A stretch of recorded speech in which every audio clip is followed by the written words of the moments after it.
Hello dear students, welcome to the success classes technical education. Dear students, मैं विमल चौधरी। जैसा कि आप पहले से जान चुके हैं, मैंने एक सिलेबस डिस्कशन वाला वीडियो दे ही दिया है। अब से मैं आपको एनवायरनमेंट एंड इकोलॉजी एक और नया सब्जेक्ट पढ़ाने वाला हूं, और जैसे मैंने आपसे प्रॉमिस किया था, बिल्कुल इंटरेस्टिंग वे में लेके चलेंगे इस सब्जेक्ट को, और क्लास में ही सब्जेक्ट को समझते हुए चलेंगे, और दोनों तरीके से समझते हुए चलेंगे। दोनों तरीके मतलब एग्जाम के पॉइंट ऑफ व्यू से भी, और दूसरा अगर आप किसी कॉम्पिटिटिव एग्जाम की भी तैयारी करना चाहते हैं तो उसमें भी आपको यहाँ से बेनिफिट मिले। तो वो सारी चीज़ें हम कवर करेंगे, और एग्जाम में किस तरीके से लिखना है वो नोट्स आपको प्रॉपर मिल जाएंगे। फुल्ली थ्योरेटिकल सब्जेक्ट है ये हमारा, तो यहाँ पर हमें बहुत अच्छे से इसको समझना है, और बस इस पर हम एक एक टॉपिक लेते रहेंगे और डिस्कशन करते रहेंगे। तो आज का जो हमारा टारगेट रहने वाला है इस सब्जेक्ट के अंदर, उसमें हम बात करेंगे एक तो definition of environment and ecology, यानी कि एनवायरनमेंट की डेफिनेशन की बात करेंगे, इकोलॉजी की डेफिनेशन की बात करेंगे। इसके बाद हम देखेंगे टाइप्स ऑफ एनवायरनमेंट की हम यहाँ पर बात करेंगे, कौन कौन से टाइप्स हैं। उसके बाद लास्ट हमारा होगा कंपोनेंट्स ऑफ एनवायरनमेंट। ये स्टूडेंट्स, अगर आपने अभी तक सिलेबस नहीं देखा है, तो अगर आप AK2 के स्टूडेंट्स हैं तो मैं आपको बता देना चाहता हूँ, AK2 का जो सिलेबस है वो मैं टारगेट करके चल रहा हूँ इसमें।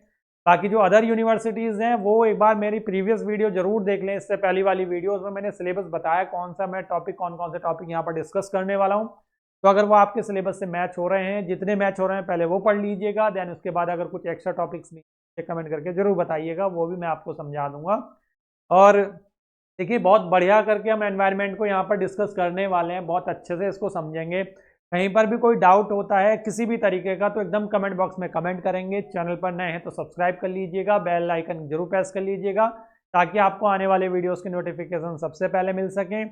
और अगर आप बीटेक फर्स्ट ईयर के स्टूडेंट हैं या सेकेंड ईयर के स्टूडेंट्स हैं, और आप अभी इसी वीडियो पर आए हैं, हमारे चैनल को एक बार जरूर विजिट करें। आपके फर्स्ट ईयर के एंड सेकेंड ईयर के कुछ सब्जेक्ट्स हमारे यहाँ पर पढ़ाए जा रहे हैं, तो उनसे आपको बहुत ज़्यादा मदद मिलेगी, और एक बार जरूर चैनल को जरूर विजिट करेंगे।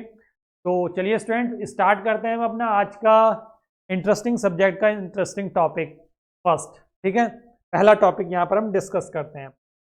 तो चलिए एनवायरनमेंट की सबसे पहले बात कर लेते हैं। एनवायरनमेंट एक्चुअल में क्या होता है? देखो, ये सब्जेक्ट जो है ना, इस सब्जेक्ट को हम याद नहीं करना है, हमें क्या करना है, फील करना है। फील मतलब यानी कि जो हमारे सब्जेक्ट्स ऐसे होते हैं जिनको हम फील करके पढ़ें, या मेरा कहने का मतलब ये है कि जो चीज़ें हम प्रैक्टिकली देखते हैं अपनी लाइफ में, या जिन चीज़ों को हम यूज़ कर रहे होते हैं, अगर वो हम किसी सब्जेक्ट में पढ़ें और पूरा इंटरेस्टिंग वे में पढ़ें, तो वो सब्जेक्ट बहुत ही ईजी हो जाता है हमारे लिए क्लास में ही समझना। ठीक है, तो अब जैसे मैं बता रहा हूँ एनवायरनमेंट, एनवायरनमेंट क्या है एक्चुअल में, सभी को पता है कि एनवायरनमेंट क्या है। हमारे चारों तरफ का जो सराउंडिंग, हमारे जो सराउंडिंग जो भी यहाँ पर चीज़ें हैं, वो सब कुछ क्या है, एनवायरनमेंट ही है। ठीक है, इसमें एयर भी है, ठीक है, इसमें जो भी हमारा, जैसे ये बोर्ड भी है, पेन भी है, मार्कर भी है, जो भी सारी चीज़ें हमारे चारों तरफ हैं, वो सब क्या है, एक एक्चुअल में क्या है, एनवायरनमेंट ही है। तो अगर मैं एनवायरनमेंट की बात करूं, तो इसको जो सबसे पहले एनवायरनमेंट को ड्राइव किया था वो था हमारा फ्रेंच वर्ड, क्या है, जिसका नाम है एनवायरन। एनवायरन फ्रेंच वर्ड से इसको ड्राइव किया गया था। इसका मतलब क्या होता है, एनसर्किल या सराउंडिंग, यानी कि हमारे चारों तरफ जो भी है वही क्या है, एनवायरनमेंट है। ठीक है, बहुत सारी गैसेस हैं एयर में, वो भी हमारे एक एनवायरनमेंट का ही पार्ट हो जाता है। तो टोटल जो हमारे सराउंडिंग में है, चारों तरफ है हमारे, वो एक्चुअल में क्या है, एनवायरमेंट ही है। तो क्या है, environment is derived from the French word environ, which means to encircle, यानी कि जो एनसर्किल करके रखता है, या सराउंडिंग, और सराउंडिंग यानी कि हमारे चारों तरफ। ठीक है, all the biological and non biological things, वो बायोलॉजिकल थिंग्स भी हो सकती हैं और नॉन बायोलॉजिकल थिंग्स भी हो सकती हैं। सराउंडिंग एन ऑर्गेनिज्म आर दस इंक्लूड इन एन एनवायरमेंट, यानी कि एनवायरमेंट में क्या क्या है, हमारे चारों तरफ, चाहे वो बायोलॉजिकल हो या नॉन बायोलॉजिकल थिंग्स हो, किसी भी तरह की थिंग्स हो, किसी भी तरह की कोई भी वस्तु हो, वो सब हमारे कहाँ, एनवायरमेंट के अंदर ही आ जाते हैं। ठीक है, अगर इसकी प्रॉपर डेफिनेशन लिखनी हो एग्जाम में, अगर जैसे एनवायरमेंट को डिफाइन करने के लिए आता है, तो उसके लिए क्या डेफिनेशन लिखेंगे, environment is the sum of total क्या क्या, water, air and land inter relationship among themselves and also with the human beings, यानी कि क्या है, environment is the sum of total, किसका सम है, total water, air and land inter relationship among themselves, यानी कि आपस में भी, एंड ऑल्सो विद क्या, ह्यूमन बींग्स के साथ भी, अदर लिविंग ऑर्गेनिज्म के साथ भी, एंड प्रॉपर्टी भी, जो भी हमारी प्रॉपर्टी है वो भी। तो यानी कि एनवायरनमेंट एक तरह से अगर मैं सीधा सीधा कंक्लूड करूँ तो एनवायरनमेंट क्या है, हमारे सराउंडिंग में जो सब कुछ है वो सारा क्या है, एनवायरनमेंट ही है। यानी कि हमसे अलग जो भी चीज़ आई बाहर वो सारी क्या है, एनवायरनमेंट है। ठीक है, क्लियर। तो एनवायरनमेंट का बेसिक सा समझ ही गए होंगे कि एनवायरनमेंट एक्चुअल में क्या है। तो चलिए आगे बात कर लेते हैं इकोलॉजी की। जब एनवायरनमेंट हमने पढ़ लिया तो इकोलॉजी क्या है फिर। इकोलॉजी क्या है, ecology refer to the study of organism. बस एक ही लाइन में खत्म हो गया यहाँ पर। क्या है, ecology refers to the study of organism. ठीक है, प्लांट्स, प्लांट्स जिसको हम अगर बायोलॉजिकल फॉर्म में बोलें तो इसको हम फ्लोरा बोलते हैं, एंड एनिमल जिनको हम फ्यूना बोलते हैं। ये आपने बायो में, अगर आपने तो बीटेक कर रहे हैं तो बायो नहीं पढ़ी होगी, लेकिन हाई स्कूल तक कुछ पार्ट रहता है बायो का भी हमारे साथ साइंस में, तो उसमें आपने पढ़ा होगा फ्लोरा एंड फ्यूना, बहुत अच्छे से पढ़ा होगा, जानते भी होंगे। और एनवायरनमेंट सब्जेक्ट भी आपने ऑलरेडी पढ़ रखा होगा 11th-12th में भी, 11th-12th से पहले, मतलब हाई स्कूल तक अगर मैं बात करूँ तो साइंस के साथ में कहीं ना कहीं। तो क्या है, ecology refers to the study of organism, plants यानी कि फ्लोरा, एंड एनिमल यानी कि fauna, in relation with other living and non living environment.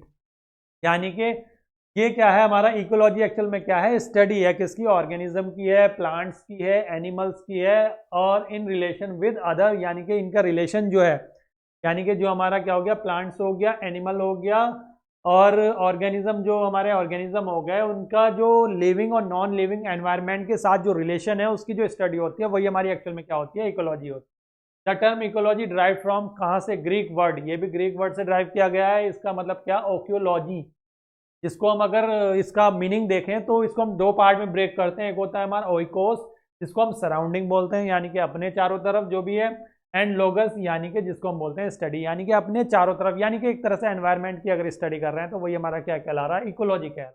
ठीक है, thus it is the study of our surrounding, यानी कि हमारे चारों तरफ या हमारे सराउंडिंग की जो हम स्टडी करते हैं, चाहे वो लिविंग थिंग्स हो या नॉन लिविंग थिंग्स हो, वो हमारा क्या कहलाता है, इकोलॉजी कहलाता है।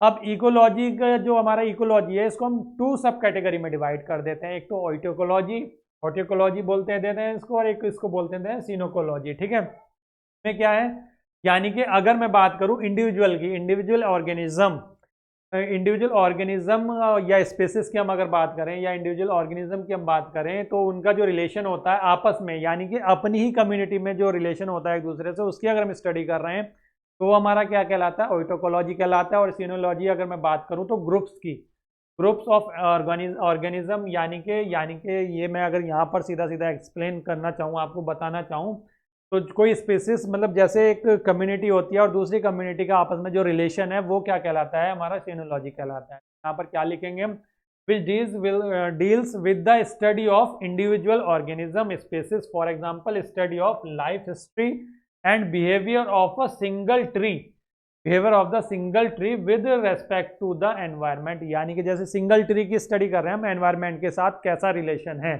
एक पर्टिकुलर सिंगल ट्री की, तो वो क्या कहलाएगा, हमारा ऑर्टिकोलॉजी कहलाएगा, ऑर्टिकोलॉजी। ठीक है, और अगर मैं सीनोलॉजी की बात मैं यहाँ पर बोलूँ तो ये क्या होता है, which deals with the study of groups of organism, for example study of life history and behaviour of a forest.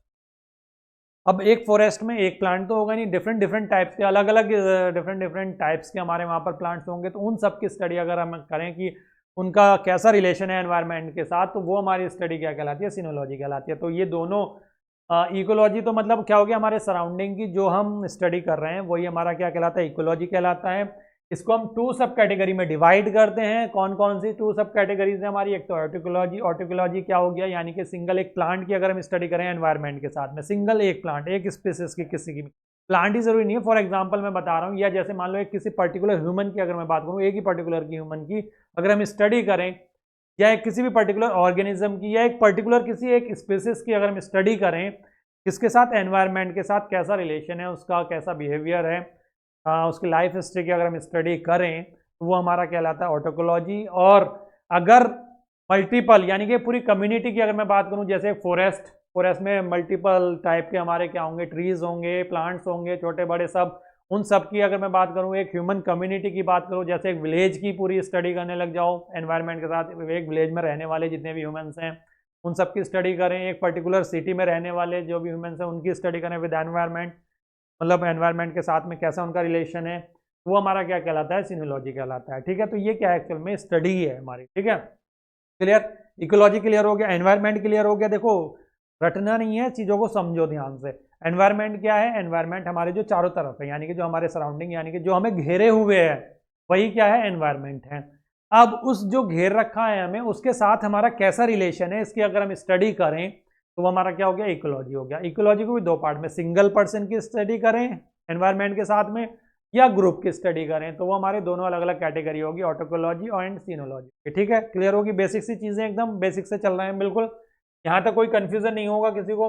अब अगर मैं बात करूँ टाइप्स ऑफ एनवायरनमेंट की, एनवायरनमेंट कितने टाइप के होते हैं, तो एनवायरनमेंट में अगर मैं बात करता हूँ टाइप, तो हम यहाँ पर एक तो नेचुरल एनवायरनमेंट की बात करते हैं, और एक मैन मेड एनवायरनमेंट है, या एंथ्रोपोजेनिक इसको हम बोलते हैं, एंथ्रोपोजेनिक हम इसको बोलते हैं एनवायरनमेंट को, जो मैन मेड होता है। तो नेचुरल एनवायरनमेंट क्या हो गया, नेचुरल यानी कि जो नेचर से हमें चीज़ें प्राप्त हुई हैं, या जो चीज़ हमें नेचर से मिली है, उसमें जो भी है एनवायरनमेंट के साथ जो भी रिलेशन है उसका, जो भी चीज़ें एनवायरनमेंट में ऐसी हैं जो नेचुरल हैं, जो हमें नेचर से प्राप्त हुई हैं, वो क्या हो गया, नेचुरल एनवायरनमेंट हो गया उनका। और जो मैन मेड है वो सारे क्या हो गया, मैन मेड में आ जाएगा, या एंथ्रोपोजेनिक। ठीक है, तो मतलब क्या है इसका, यहाँ पर लिखेंगे क्या है इसमें, the environment that comes in its existence. ठीक है, बाय इट्स आउन, ये ध्यान रखना, बाय इट्स आउन यानी कि जो अपने आप से, उसी से, मतलब अपने आप से, या नेचुरली अगर हम बात करें, without the influence of human being, यानी कि ह्यूमन बीइंग्स के इन्फ्लुएंस के बिना जो भी चीज़ें एनवायरनमेंट में एग्जिस्ट करती हैं, वो हमारी क्या होती हैं, नेचुरल एनवायरनमेंट कहलाती हैं। ये समझ में आई, यानी कि अगर ह्यूमन एक्टिविटी, मतलब यानी कि कोई ह्यूमन किसी तरह की एक्टिविटी करते हैं, या जिस तरह की कोई एक्टिविटी ना करें, या कोई इन्फ्लुएंस ना हो ह्यूमन बीइंग्स का, तो उसके बिना जो चीज़ें एनवायरनमेंट में यानी कि नेचुरली एग्जिस्ट करती हैं, या बाय, यहाँ पर जैसे लिखा है कि the environment that comes in its existence bye its own, या खुद से या नेचुरली अगर वो एग्जिस्ट करती हैं एनवायरनमेंट के अंदर, तो वो सारी चीज़ें हमारी क्या कहलाती हैं, नेचुरल एनवायरनमेंट के अंदर आती हैं। ठीक है, कॉल्ड नेचुरल एनवायरनमेंट।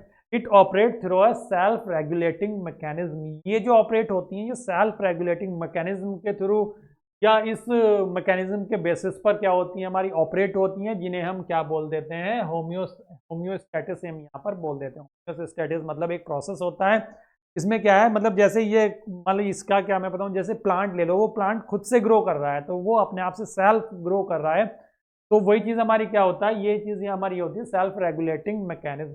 यानी कि अगर उसमें कोई ह्यूमन इन्फ्लुएंसेस ना हो, ह्यूमन बीइंग का कोई इन्फ्लुएंस ना हो, कोई एक जैसे प्लांट है अपने आप से ग्रो कर रहा है, तो वो चीज़ हमारी किसके अंदर आ जाती है, सारी हमारी नेचुरल एनवायरनमेंट के अंदर आ जाती है। यानी कि जितने भी ऐसी चीज़ें हैं जो हमें नेचुरली मिली हुई हैं, जो हमें नेचर से मिली हैं, जैसे कि प्लांट्स हो गए, ट्रीज हो गए, ठीक है, तो ये सारी चीज़ें हमारे किसके अंदर आएंगे, नेचुरल एनवायरनमेंट के अंदर आएंगे। ठीक है, वाटर हो गया, एयर हो गई, ये सारी चीज़ें। ठीक है, अब मैन मेड की अगर मैं बात करूं, या एंथ्रोपोजेनिक एनवायरनमेंट की अगर मैं बात करूं, तो the environment which has been modified by human activity, यानी कि वो एनवायरनमेंट जो मॉडिफाई कर लिया गया है ह्यूमन एक्टिविटी की वजह से, या ह्यूमन एक्टिविटीज से, is called man made environment. यानी कि जो मैन, मतलब ह्यूमन एक्टिविटी से, या ह्यूमन ने जो चीज़ मॉडिफाई कर ली है, तो वो हमारा क्या हो गया, मैन मेड हो गया। Van in a specific area, अगर मैं किसी एक स्पेसिफिक एरिया की बात करूं, तो पर्टिकुलर एक, देखो पूरे एरिया का तो एनवायरमेंट टेम्परेचर नहीं कंट्रोल कर सकते ह्यूमन बींग्स। पूरे एरिया का अगर मैं बात करूं तो ह्यूमिडिटी नहीं कंट्रोल कर सकती ह्यूमन बींग्स। ठीक है, तो फिर क्या होगा, एक पर्टिकुलर एरिया का टेम्परेचर, जैसे एक रूम में हम क्या करें, ब्लोवर लगा दें सर्दियों में अगर, तो अगर सर्दी में ठंडा, नेचुरली तो ठंडा मौसम है, लेकिन मैन ह्यूमन एक्टिविटी की वजह से वहाँ पर एक ब्लोवर चला दिया, तो वहाँ का टेम्परेचर क्या हो गया, बढ़ा दिया, टेम्परेचर इंक्रीज कर दिया।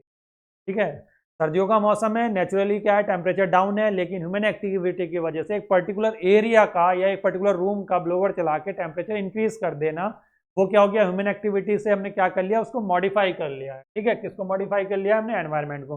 तो वाला एनवायरनमेंट जो हो जाता है वो मैन मेड एनवायरनमेंट कहलाता है। क्लियर सी चीज समझ में आ गई, बिल्कुल सिंपल सी। जैसे यहाँ पर लिखा हुआ भी है, when in specific area the temperature, humidity etcetera are controlled by human beings, it is known as an anthropogenic environment. Clear हुई बेसिक सी चीजें। हमने क्या क्या पढ़ा, एनवायरनमेंट पढ़ लिया, सराउंडिंग हमारा जो एनसर्कल जो हमें चारों तरफ से घेरे हुए हैं। दूसरी चीज हमने क्या पढ़ी, इकोलॉजी पढ़ ली, उसकी स्टडी, हमारे सराउंडिंग की स्टडी हमारी इकोलॉजी हो गई। तीसरी चीज हम टाइप्स ऑफ एनवायरनमेंट पढ़ चुके हैं। देखो कितनी जल्दी जल्दी सिलेबस खत्म होगा। टाइप्स ऑफ एनवायरनमेंट में नेचुरल एनवायरनमेंट जो हमें नेचर से मिली हुई चीज़ें हैं, जैसे हमारी एयर हो गई और हमारा वाटर हो गया और प्लांट्स हो गए, ये जो सारी चीज़ें हमारे सराउंडिंग हैं जो नेचुरली हैं, ठीक है, वो सारी चीज़ें क्या होगी, या जिसमें कोई ह्यूमन इन्फ्लुएंसेस ना हो और बिना ह्यूमन इन्फ्लुएंसेस की वजह से ही वो बिना ह्यूमन इन्फ्लुएंसेस के वो ग्रो कर रही हैं चीज़ें अपने आप से, तो वो क्या होगी, नेचुरली हो गई हमारी, यानी कि नेचुरली हो गई तो वो हमारी नेचुरल एनवायरनमेंट के अंदर आ जाती हैं। अगर मैन मेड की बात करो, जैसे मैंने एक एग्जांपल बहुत अच्छा सा आपको समझाया कि मान लो एक रूम टेम्परेचर, सर्दियों का मौसम चल रहा है, तो नेचुरली तो टेम्परेचर डाउन है, यानी कि नेचुरली तो एनवायरनमेंट यहाँ का मतलब पूरे एरिया का देखें तो डाउन है, टेम्परेचर डाउन है, लेकिन एक पर्टिकुलर एरिया, यानी कि मैं पर्टिकुलर रूम की बात कर लूँ तो उस रूम में हम क्या करते हैं, ह्यूमन एक्टिविटी की वजह से ब्लोवर चला के वहाँ उस पर्टिकुलर रूम का टेम्परेचर इंक्रीज कर लें, तो वहाँ पर क्या हुई, ह्यूमन एक्टिविटी हुई, जिससे क्या हुआ, वहाँ का एनवायरनमेंट मॉडिफाई हुआ, तो जो एनवायरनमेंट मॉडिफाई हुआ वहाँ का, वो हमारा क्या कहलाएगा वहाँ पर, मैन मेड एनवायरनमेंट, या जिसको हम क्या बोल देते हैं, एंथ्रोपोजेनिक एनवायरनमेंट भी बोल देते हैं। ठीक है, क्लियर, समझ में आ गया, यहाँ पर बेसिक सी चीजें मैंने सारी रिकॉल करा दी। अब बात करते हैं कंपोनेंट्स ऑफ एनवायरनमेंट। अब देखो यहाँ पर एक तो कंपोनेंट्स आपके सिलेबस में मेंशन है और एक आपके सिलेबस में मेंशन है यहाँ पर सेगमेंट्स। तो सेगमेंट्स भी जो हमारा एक कंपोनेंट का ही पार्ट है, जिसको हम बाद में डिस्कस करेंगे, नेक्स्ट लेक्चर में डिस्कस करेंगे। मैं आपको दिखाऊंगा भी कि हमारे कंपोनेंट्स के अंदर मेनली क्या क्या चीजें आती हैं और उसी में से सेगमेंट्स कौन से हम यहाँ पर स्टडी करने वाले हैं। नेचुरल सेगमेंट्स या नेचुरल कंपोनेंट अगर मैं कह दूं, मैं अगर सीधा सीधा ये भी बोल दूं कि नेचुरल कंपोनेंट्स ही जो है वही हम सेगमेंट्स के अंदर डिस्कस करेंगे, तो वो भी गलत नहीं होगा। मैं अभी उसका प्रूफ भी आपको दिखाने वाला हूँ। ठीक है, क्या है देखो, यहाँ पर अगर मैं बात करूँ तो our environment includes everything around us, यानी कि हमारा जो एनवायरनमेंट है उस हमारे चारों तरफ जो भी इंक्लूड है, मतलब जो भी है वो सब हमारे एनवायरनमेंट के अंदर होता है, यानी कि हमारे चारों तरफ जो भी है वो सब कहाँ है, एनवायरनमेंट के अंदर। उसको हमने दो कैटेगरी में डिवाइड कर लिया है। दो कैटेगरीज कौन कौन सी, वैसे तो एक फैक्टर्स कहलाते हैं, अभी हम इसको नेक्स्ट चैप्टर जब डिस्कस करेंगे इकोसिस्टम, वहां पर फिर से बात करेंगे बायोटिक एंड एबायोटिक की डिटेल में थोड़ा सा। ठीक है, यहाँ पर बस थोड़ा सा इनके बारे में जान लेते हैं। बायोटिक मतलब क्या होता है, जो लिविंग थिंग्स होते हैं, यानी कि जो हमारे चारों तरफ हैं वो हमारा क्या एनवायरनमेंट है, उसमें से जो लिविंग थिंग्स है यानी कि जो जीवित हैं वो हम किस में रख देते हैं, बायोटिक में रख देते हैं, और जो नॉन लिविंग थिंग्स होते हैं जो जीवित नहीं होते हैं उनको हम किसके अंदर रख देते हैं, एबायोटिक के अंदर देते हैं। तो ये दो हमारे, अगर मैं इकोसिस्टम के फैक्टर्स बोलूं तो ये दो इकोसिस्टम के फैक्टर्स होते हैं। अगर मैं कंपोनेंट्स की बात बोलूं एनवायरनमेंट के, तो ये दो एनवायरनमेंट के यहाँ पर कंपोनेंट्स हो जाते हैं, एक हमारे बायोटिक हो जाते हैं और एक अबायोटिक हो जाते हैं। बायोटिक के अंदर हम लिविंग, यानी कि इसका एग्जाम्पल की अगर मैं बात करूँ तो मैनकाइंड्स हो गए, यानी कि जितने भी मनुष्य जातियां हो गई, एक तरह से जानवर हो गए, एनिमल्स हो गए, बर्ड्स हो गई, यानी कि सब कुछ इसके अंदर आ जाता है जो लिविंग थिंग्स हैं हमारी, किसके अंदर, बायोटिक के अंदर। और मैं अगर एबायोटिक की बात करूं तो उसके अंदर नॉन लिविंग थिंग्स आती हैं, यानी कि जैसे एयर हो गई हमारी, वाटर हो गया, सॉइल हो गई हमारी, जैसे इस पिक्चर में भी आपको दिखाई दे रहा है, ये बर्ड क्या हो गई हमारी, बायोटिक हो गई है, ये फिश हमारी क्या होगी, बायोटिक हो गई। लेकिन ये जो वाटर यहाँ पर है ये हमारा एबायोटिक हो गया, ये सैंड, ये सॉइल जो है हमारी, ये एबायोटिक हो गई। ये यहाँ से जो हमारा वाटर फ्लो हो रहा है यहाँ पर, ये जैसे ये प्लांट हमारा हो गया, ये बायोटिक हो गया। ठीक है, और भी जैसे ये बायोटिक हो गया, और ये हमारा ये बायोटिक्स हो गए, ये जो बर्ड्स यहाँ पर जो बटरफ्लाइज उड़ रही हैं यहाँ पर जो दिखाई दे रही हैं बर्ड्स, ये सारी बायोटिक हो गई। और एबायोटिक क्या क्या हो गया हमारा, एबायोटिक हमारा ये सॉइल हो गया, हमारा ये वाटर हो गया, ये हमारा एयर यहाँ पर एबायोटिक हो गया, एयर को दिखा रहा, ये सन हमारा एबायोटिक हो गया। तो ये एबायोटिक एंड बायोटिक के एग्जाम्पल बहुत सारे आपको इस पिक्चर में मिल गए हैं, और इससे ही आप समझ गए होंगे कि कौन से एबायोटिक कंपोनेंट्स होते हैं और कौन से हमारे बायोटिक कंपोनेंट्स होते हैं। ठीक है, ठीक है डियर स्टूडेंट्स, तो अब देखो मैं जो बता रहा था, अब जो नेक्स्ट टॉपिक हम डिस्कस करेंगे वो हमारा क्या होगा, सेगमेंट्स। तो सेगमेंट ऑफ एनवायरनमेंट की हम बात करेंगे, तो उससे पहले अगर मैं एनवायरनमेंट के कंपोनेंट्स की बात करूं तो एनवायरनमेंट के जो कंपोनेंट्स हैं उसको हम बेसिकली 3 कैटेगरीज में और डिवाइड कर लेते हैं। एक तो नेचुरल कंपोनेंट्स कौन कौन से हैं, एक हमारा ह्यूमन, यानी कि जो ह्यूमन एक्टिविटी है ह्यूमन के अंदर आने वाले हो गए, सिंगल फैमिली हो गई, कम्युनिटी हो गई, एक ह्यूमन मेड हो गया यहाँ पर। ठीक है, तो नेचुरल के अंदर, तो ये जो नेचुरल के अंदर हम यहाँ पर देख रहे हैं, जैसे लैंड हो गया जिसको हम लिथोस्फीयर बोल रहे हैं, तो लिथोस्फीयर क्या हो गया हमारा, सेगमेंट हो गया एक। एयर के लिए हमारा क्या हो गया, एटमॉस्फेयर, तो एटमॉस्फेयर क्या हो गया हमारा, एक सेगमेंट हो गया। लिविंग थिंग्स की अगर मैं बात करूं तो बायोस्फीयर के अंदर सारे लिविंग थिंग्स आ जाते हैं। बायोस्फीयर हमारा पूरी अर्थ ही एक तरह से बायोस्फीयर के अंदर आ जाती है, तो वो क्या हो गया हमारा, एक सेगमेंट हो गया, किसका, एनवायरनमेंट का। वाटर की बात करूं तो इसे हाइड्रोस्फीयर हम बोल देते हैं, तो हाइड्रोस्फीयर हमारा क्या हो जाता है, एक सेगमेंट हो जाता है। ठीक है, ह्यूमन की बात करूं तो इंडिविजुअल ह्यूमन हो गया यहाँ पर, या फैमिली हो गई, या पूरी एक कम्युनिटी हो गई, ठीक है। तो इनको ऐसे एक्सप्लेन नहीं करते, फिर इसलिए हम क्या करा, इसको पूरे इन सभी को हमने, जैसे ह्यूमन मेड जो हो गए, बिल्डिंग्स हो गई, पार्क हो गए, ये ह्यूमन द्वारा बनाए गए हैं, रोड्स हो गई, माउंटेन्स हो गए, मोमेंटम्स है सॉरी ये, ठीक है। जैसे हमारा मॉन्यूमेंट्स है, सॉरी ये मैं अभी क्या पढ़ रहा हूँ, मॉन्यूमेंट्स है सॉरी यहाँ पर, ठीक है, मॉन्यूमेंट्स हो गए। तो ये जो भी ह्यूमन द्वारा बनाए गए हैं वो सारी चीज़ें हो गई। तो इन सबको हमने क्या करा, दो कैटेगरी में डिवाइड कर दिया। दो कैटेगरी कौन कौन सी हैं, जिसको हम बोल रहे हैं कंपोनेंट्स, यानी कि बायोटिक एंड एबायोटिक। तो जो लिविंग थिंग्स आ रहे हैं, जैसे ये वाले जो ह्यूमन वाले हैं, ये सारे लिविंग थिंग्स हैं, ये किसके अंदर आ रहे हैं, ये हमारे बायोटिक के अंदर आ रहे हैं।